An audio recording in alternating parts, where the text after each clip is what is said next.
Seorang wanita India yang dikenali sebagai Priyanka Ramani berkongsi kepada wartawan Telus semalam beliau berasa amat kecewa menghadapi situasi yang kurang menyenangkan, iaitu beliau tidak dijual aiskrim kerana beliau seorang India.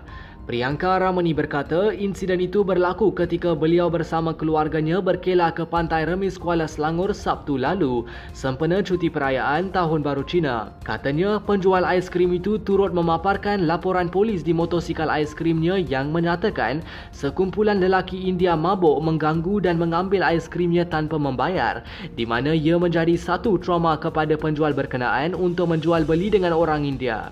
So kami pun bacalah report tu kat motosikal, and then yang report tu kata ada sekumpulan orang India yang mabuk datang ambil aiskrim tanpa membayar dan mengganggu lelaki tersebut yang penjual aiskrim tu, and also orang-orang yang ada sekitar pantai Remis tersebut pada hari itu, orang India ni yang pergi mengganggu mereka. So dia buat police report, and selepas hari itu dia tak nak jual aiskrim kepada orang India.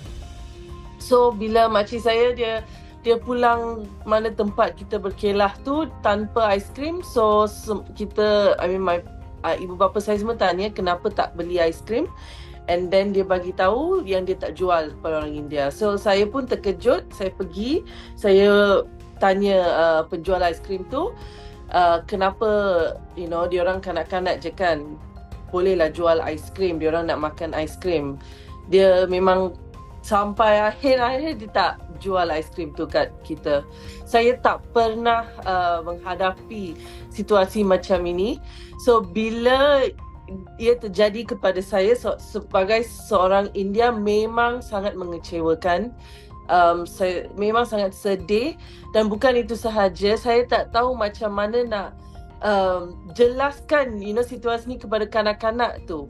Diorang nak aiskrim, so tak dapat beli, dia start, mula nak menangis. So macam mana saya nak bagi tahu diorang,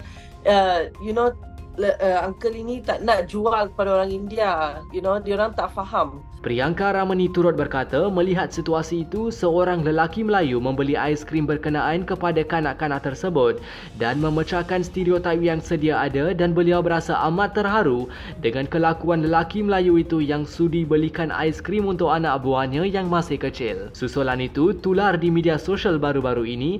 Menerusi Setiausaha Kerja Pemuda Kongres India Malaysia MIC, penjual aiskrim tersebut memohon maaf dan berkata ia merupakan satu kesilapan yang dilakukan kerana pengalaman pahit yang dilalui bersama kumpulan orang India yang mabuk dan mengambil aiskrim daripadanya tanpa membayar, dan sedia memohon maaf kepada semua pihak atas kelakuannya.